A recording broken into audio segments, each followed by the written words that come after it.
Justice for Melanie Shaw and her 3 boys killed.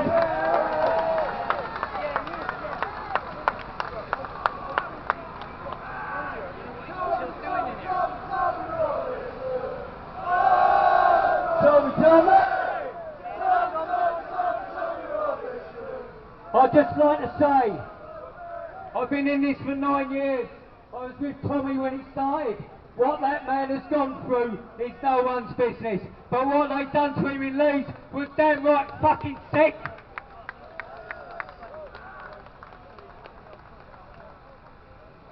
Right. My speech is called, This is England. Welcome to Islamic England. Right. You signed up for the armed forces. You're fighting for Queen and country, God bless you. You're sent, you're deployed into the theatre of war. You've been deployed into Helmand province in Afghanistan. You're posted an output. 24 hours under mortar attack and sniper attack. You go out as a unit the next day. You go out to the Wadi. You're in the Wadi. You've already been spotted. That sounds familiar. You've already been spotted. The airwaves are rife with chatter. They know you are coming. You're in the Wadi. And you're looking out for sniper attack. You come to a village compound. That unit is your family. You will share the foxhole with them. They are your family, your loved ones, your brothers, your sisters. You come up to a compound. You see your best mate, your best friend, mortified by an IED. You're at a checkpoint the next day. You see a clean skin come up to you. One who purifies himself before suicide bomb. He ignites his suicide bomb. You see your mate drastically maimed. You then come home. And you come home and you come on your home watch. You're on your home walk. Home marching walk. You come home. You're walking along. And then you're spat and abused by the very same people that you've been fighting in a theatre of war. Get him out! You then get up in the next morning. You go to lay respect to your forefathers that laid down their lives for 2 world wars. And what do you find? It's been vandalised and sprayed up by lefties. Get them out! You then find out armed forces cadets are no longer allowed to wear their uniform to training camps. Poppy sellers attacked.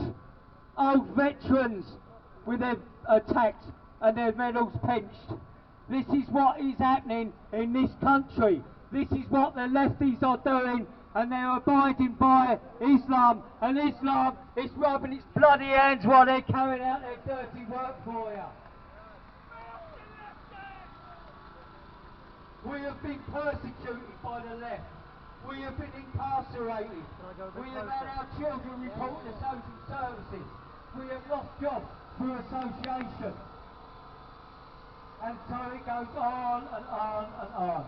Because this is what we have to put up with. We came here to peacefully protest against the mega mosque.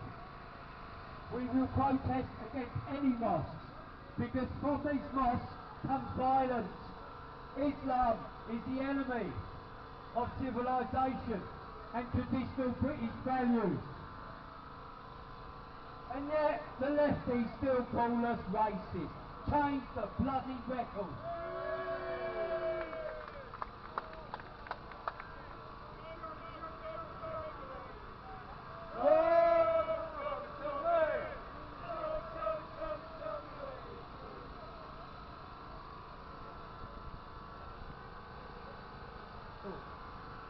So I got back on track a minute. Right, yep. So they've still got the record bloody stuck. So, I'd just like to put this fact right.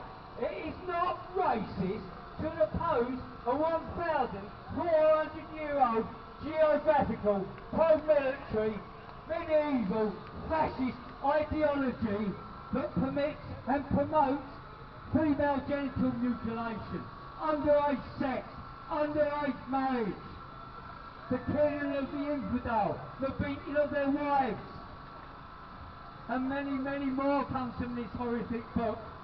Why don't the media take time out and sit down and read these bloody books before you start criticising us?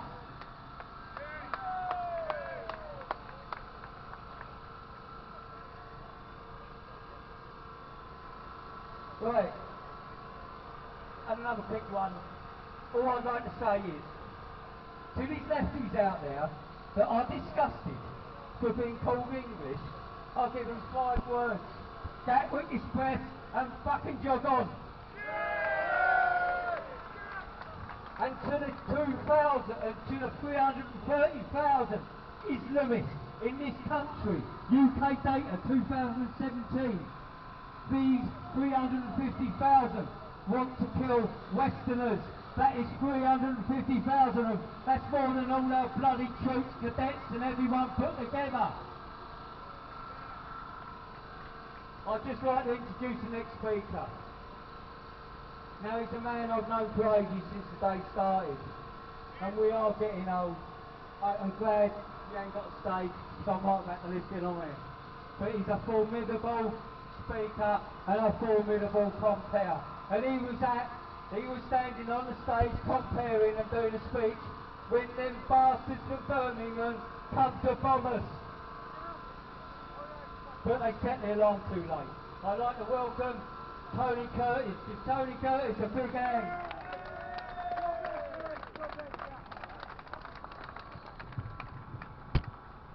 Good afternoon. First thing I'd like to do is thank Alan and the team for giving me the opportunity to speak today. It's very heartwarming. All these old faces coming together. All these new people, some people I've not seen before. This is fantastic. What I'm seeing here today has warmed my heart because people have come together.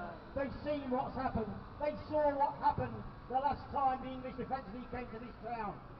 They saw they were bullied. They saw the trap they were led into. And look at all you wonderful people coming out and saying, we are not having that. These people have a democratic right to come to this city, say what they have to say in safety without being set up. They have a democratic right. So thank you all for coming here today. Fantastic, thank you. Now, a lot of you may not know me. My name's Tony Curtis. I've been in this business for a long time. A long time. Ignore them. Ignore them. Ignore them. It will hurt them more if you ignore them. Trust me. Just ignore them. If you ignore them, they'll go home phoning. Trust me. Yeah? Just ignore them.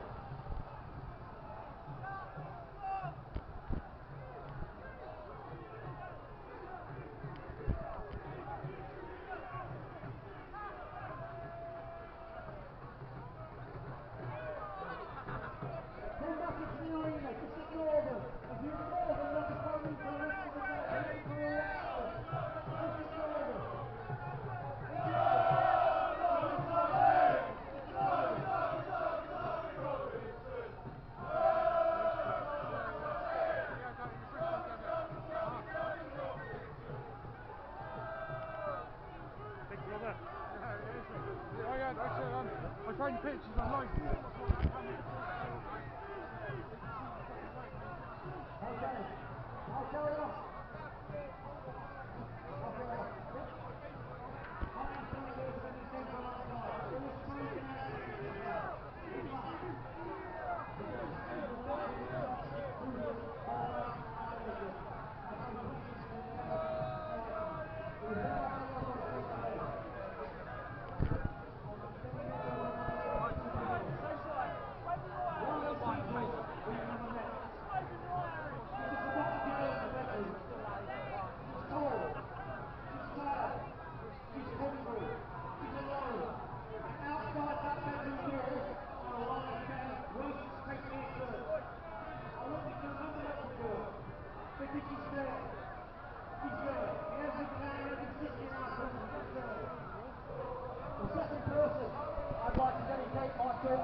is my friend Johnny, who died earlier this year. So this one's for you, Johnny English. I want to talk about fear. Fear. I'll explain why I mention fear, because this is how they're able to get away with raping tens of thousands of little girls in this country, in the United Kingdom, in the 21st century and back into the 20th century. I'll explain how it works. It works right from an embryo. A good few years ago, they closed my local pub, and they were going to turn it into a mosque. They were going to turn it into a mosque. Now, at that time, it didn't bother me to turn it into a mosque, a war, a church, or anything. It was the fact that they were closing my pub and I did the courting in. Fine. So the meeting went on. So there was a lot of questions asked. The Muslims were there. Everybody was there. They wanted the planning permission, and so we all opposed it. And when the meeting was finished, a lad came up to me and he said to me, "You can't say that about the Muslims, Tom." "Why not?" "Because they don't like it." "What do you mean they don't like it?" So, well, yeah, you can make life difficult if you say things like that about them. Now, this is a good lad, but that's what's been planted in the brain.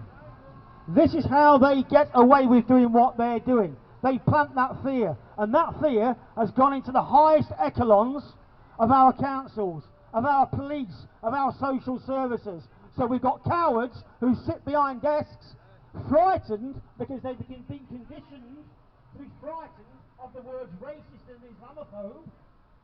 So they'd rather sit behind their desks and say, "I do not want my neighbours to think I'm an Islamophobe," while little girls are being routinely raped. While little girls are being raped on an industrial scale in this country because they plant the fear. This is why every single one of you people here today, you should be proud of yourselves, because you will not succumb to that fear. You know you're on the side of righteousness.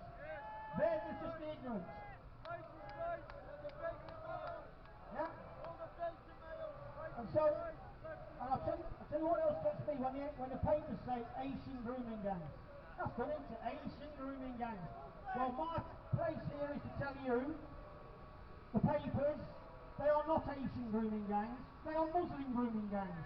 There are no Indian grooming gangs, there are no Korean grooming gangs, there are no Chinese grooming gangs. Okay, there are Muslim grooming gangs, there are Islamic grooming gangs. And so let's have it in future, Muslim grooming gangs, not Asian grooming gangs. There are a lot of people in Asia who are being innocently told by one group of people. Okay, so it's Muslim grooming gangs, not Asian grooming gangs. But again, we go into that fear because people are frightened to say anything, they daren't say anything. And what's happened is, people have been locked up. Tommy Robinson was jailed. Paul Golding was jailed. Jada Franson was jailed. All these people were jailed for not being afraid to stand up and tell it the way it is, to tell the truth. Well, my message to the authorities, my message, Melanie Shaw. Yes, sorry. My apologies to Melanie. Melanie Shaw, yes. So the authorities need an engraved apology to these people. But they must remember one thing. As many of these people they lock up, there'll always be somebody. There'll always be somebody like myself and my friend here, and anybody else who will take a mic in their hand, come to a place like this, speak through these speakers and say, "It is your fault, your cowardice, that hundreds of thousands of young girls are being raped routinely in the UK. It is your fault and your cowardice." When it comes to the building of a mega mosque, I disagree with any building of Islamic sort of reason, and I'll tell you the reason why. Because that's where it happens, folks. Radicalisation, Islamic radicalisation, isn't occurring in the churches, not occurring in the synagogues and the good warriors. It's only happening in the mosques. That's where it's happening. 233,000 radicals. Yes? Or am I correct? 233,000 radicals. 233,000 people who have a hatred towards the West so intense they would like to see us dead. And yet these people here are happy to see them come into this country with no vetting, with no anything. Yeah? Ignore them. Trust me. I've been to dozens of these demos. Ignore them. They'll go home foaming. They will not like it. They just want somebody nicked. And it's not worth it. And so my whole sole thing in life is to tell the cowards that I will be standing there and calling them cowards. The social workers who allow little girls to be raped. The senior police officers who allow little girls to be raped. The council workers who turned a blind eye, who even said to these little girls, if you report this man, we will make life difficult for you. We'll make life difficult for your family. Yes? I remember a few years ago, evil, that's quite correct, sir, evil. I remember a few years ago, when me and my friends here, we dealt with the Charlene Down situation. And I was approached by a police officer in confidence. And he said to me that the ground units in the cars were told not to pull over or apprehend cars with Muslim youth in them because it would be seen as racist. And I said, even if they're cruising the streets looking for little girls, yes, it would have been seen as racist. This has come from the top, not these people on the ground. This has come from the top because the frightened have been called Islamophobes, which is incidentally a made-up word, made up by people who don't want us to speak out against Islam, which has no intention of integrating with our way of life. They have no intention of doing what all the other faiths do that live amongst us peacefully. Remember, every attack in the last 30 years in this country has come from an Islamic source. Every single one. And I've got people saying to me, no, it is a peaceful, tolerant, it's a peaceful, tolerant way of life. Well, my message to them is, you've got a bloody queer way of life. Because every person who's got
not on my watch, not on our watch.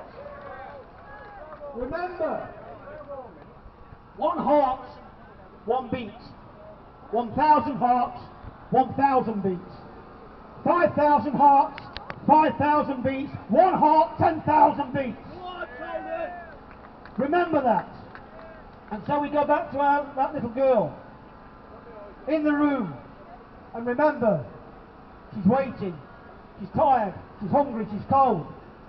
And she thinks that she has no hope. But she does have a hope. But you only ever have hope if we all stand together and tell them, no longer are you going to use little girls for your sexual pleasure.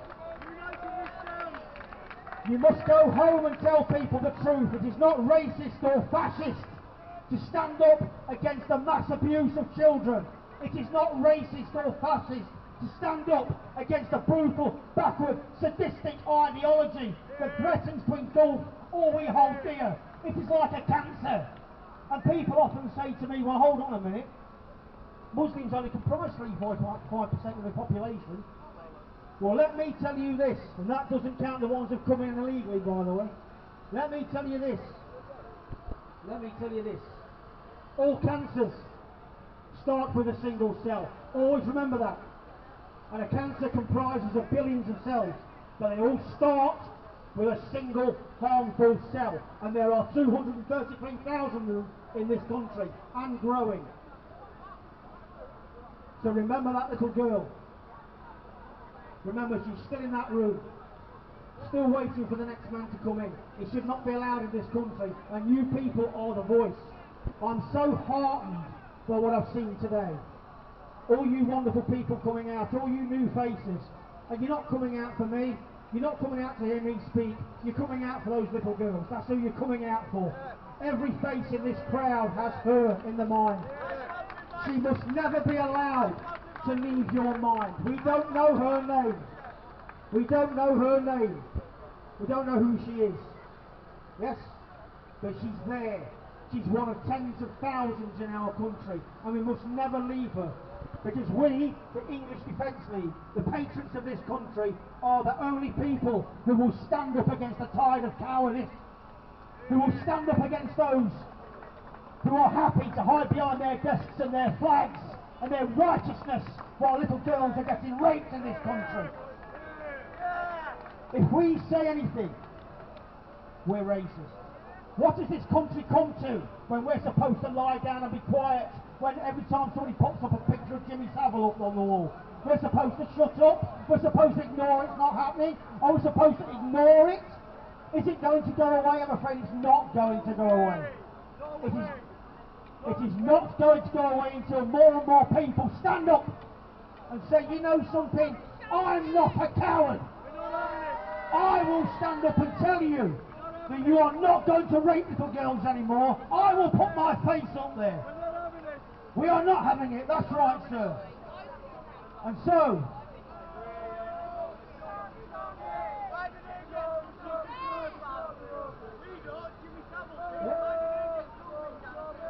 and it's heartwarming, as I'm going back to what my friend said at the top of his speech, it's heartwarming to see so many